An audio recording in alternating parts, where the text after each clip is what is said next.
Welcome back to Black Expo TV. I'm your host, Brian G. Thompson, and I am here with Dran of Drans Heating and Cooling, and he's going to tell us all about how he got started, which is what I really want to know, and then also some tips that homeowners, especially new homeowners that don't really know the game, can learn and make sure that you can save some money. So, Dran, first of all, thank you for coming. Appreciate you, bro. Absolutely. Great to meet you as well. Yeah. Great to meet you as well. So how did you get started in this? Drans Heating and AC started actually kind of from a little bit of my pastor a little bit. Okay. I'm originally from South Carolina. Okay. I got off of active duty here in Newport News back in 1999. What branch? Army. Cool. Yeah, Army. So then I was working for a company. I worked for that company for about 10, almost 11 years. And they had laid me off. So when they laid me off, it was put them on blast. What company it was? It was a commercial company. Okay. So let me back up. I established my business back in 2005. In 2005, I just started off as like a contractor with a contractor C license. Okay. That's just to say that you can get into business, you can start business, and you can do work up to, I think it was like a job up to maybe about $10,000. So I just started with my contractor C license and didn't have no real thought process about, growing it or trying to expand it. Just wanted to be legit. Right. Wanted to make sure I had my license and insurance and all of those other good things. Fast forward from, that was 2005, all the way up to 2014.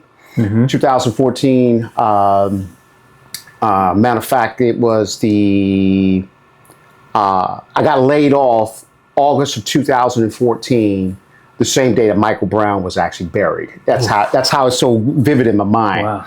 And I walked away they laid me off from that job, and I literally went to work for myself the next day.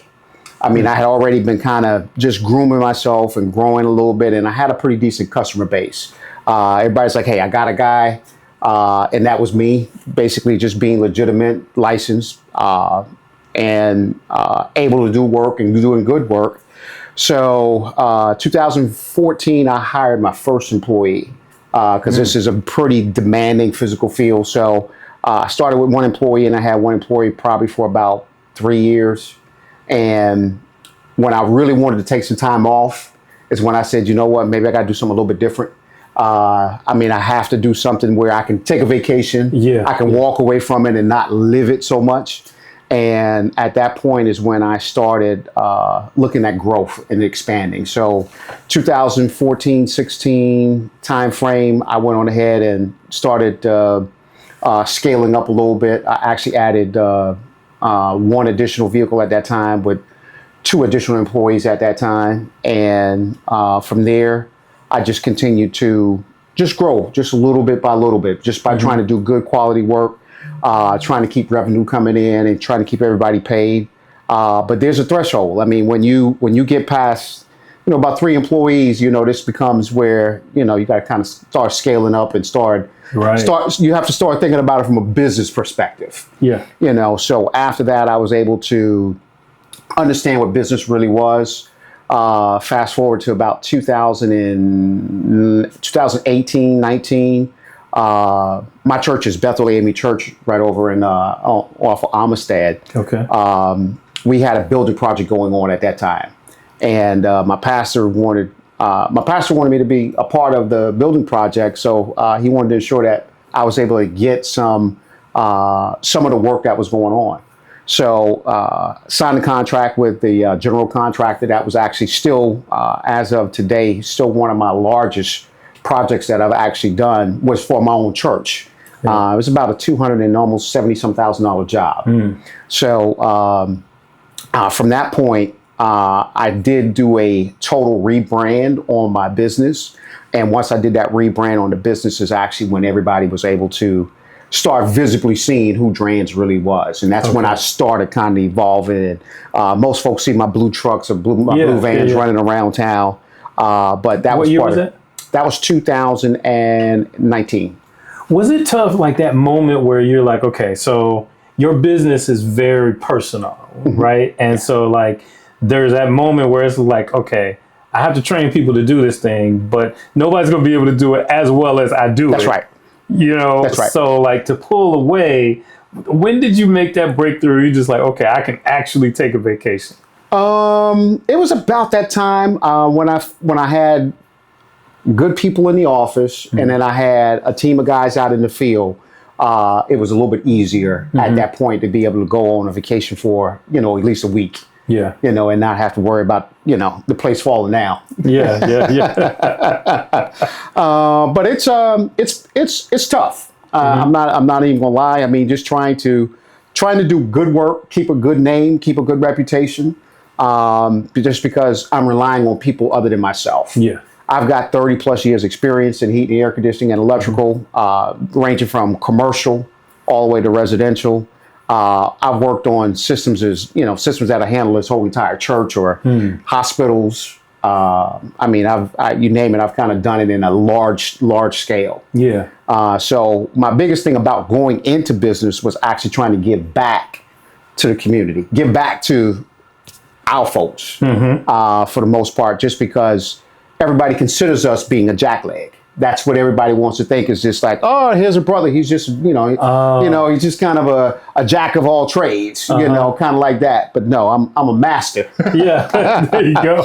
I'm a master, and I pride myself in being able to go anywhere, fix anything that I even put my hands on, even touch.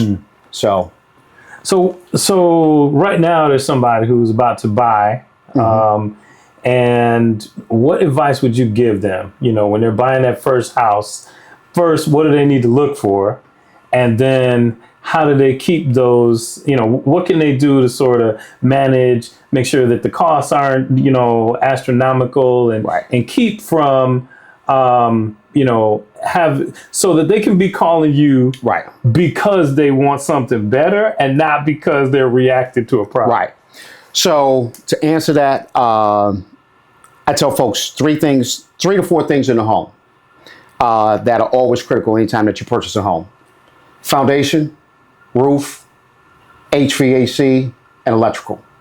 Those are all of those things that actually run the house. So you want to make sure you got a good home inspector. Make sure that the heating and air conditioning equipment has definitely got to be up to par. I mean, if you're walking into a house that's 20 years old, I mean, that's the first thing that I check. And I would not rely on the seller's contractor. I would say hire your own contractor to come out and take a look at that HVAC system. At least somebody that you trust, that's competent. Yeah. That's going to be working on your behalf and not necessarily the seller's behalf. Because HVAC equipment over the years, I mean, now currently, it's one of the most expensive appliances in the home. I mean, we start out about anywhere between $10,000 going up for a replacement system, just average size. And I mean, they go all the way up as high as, 25 or 30 grand. But prices have gone up and shifted to go that route only because things have become so much more energy efficient. And that's the big push right now, is energy efficiency. Trying to keep more money in your pocket, trying to give Dominion less money. Yeah. There's a couple ways that we do energy monitoring these days.